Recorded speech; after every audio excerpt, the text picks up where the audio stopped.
ہماری خداوند یسوع کی انجیل مقدس متی کے مطابق اس کے 9ویں باب کی 35ویں آیت سے 10ویں باب کی پہلی اور پھر 5 سے 8 آیات تک۔ اس وقت یسوع سب شہروں اور گاؤں میں پھرتا رہا اور ان کے عبادت خانوں میں تعلیم دیتا اور بادشاہی کی خوشخبری کی منادی کرتا اور ہر ایک بیماری اور کمزوری دور کرتا رہا۔ اور جب اس نے ہجوم کو دیکھا تو اسے اس پر ترس آیا، کیونکہ وہ ان بھیڑوں کی مانند جن کا چرواہا نہ ہو خستہ حال اور پراگندہ تھا۔ تب اس نے اپنے شاگردوں سے کہا کہ فصل تو بہت ہے مگر مزدور تھوڑے ہیں، اس لیے تم فصل کے مالک کی منت کرو کہ وہ اپنی فصل کاٹنے کے لیے مزدور بھیجے۔ پھر اس نے اپنے 12 شاگردوں کو پاس بلا کر انہیں ناپاک روحوں پر اختیار بخشا کہ ان کو نکالیں اور ہر طرح کی بیماری اور ہر طرح کی کمزوری کو دور کریں۔ ان بات کو یسوع نے بھیجا اور ان سے حکم دے کر کہا کہ غیر قوموں کی طرف نہ جانا، بلکہ اسرائیل کے گھرانے کی کھوئی ہوئی بھیڑوں کے پاس جانا اور چلتے چلتے یہ منادی کرنا کہ آسمان کی بادشاہی نزدیک آ گئی ہے۔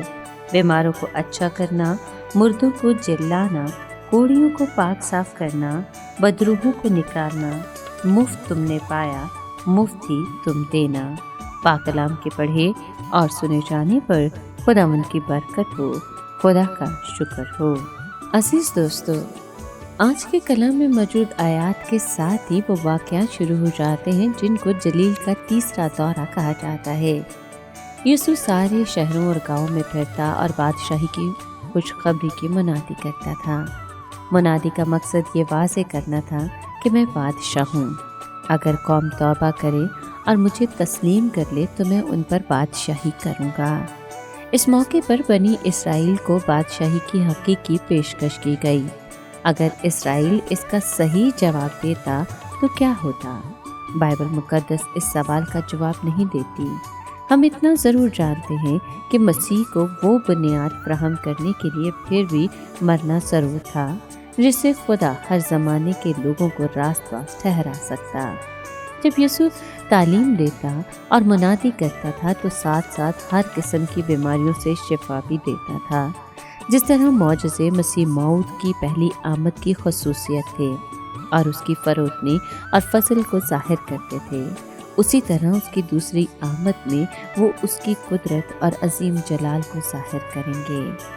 یسوع اسرائیلیوں کے بڑے ہجوم کو غور سے دیکھ رہا تھا اور اسے محسوس ہوا کہ یہ لوگ ہراساں اور بے یار و مددگار ہیں۔ وہ ان بھیڑوں کی مانند ہے جن کا چرواہا نہ ہو، وہ خست حال اور پراگندہ تھے۔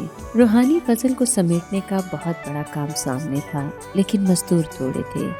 خداوند یسوع نے شاگردوں سے کہا کہ فصل کے مالک کی منت کرو کہ وہ اپنی فصل کاٹنے کے لیے مزدور بھیج دے۔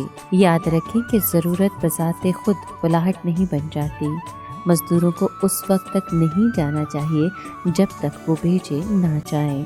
شاگردوں کو پہلے راستہ بتایا جاتا ہے، یعنی ان کو کہاں کہاں جانا ہوگا۔ ان کو غیر قوموں کی طرف نہیں جانا تھا، نہ سامریوں کے پاس جانا تھا۔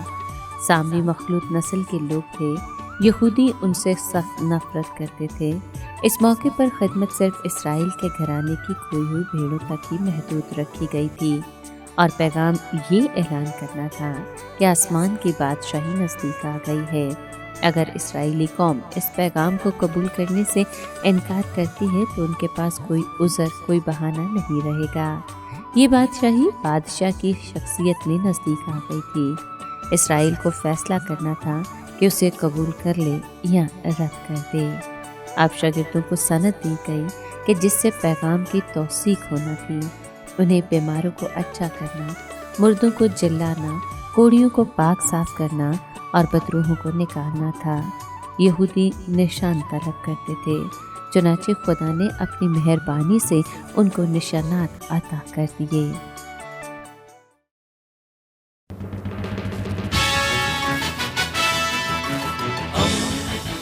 دوستی کا پیمبر ریڈیو ویریتاس ایشیا۔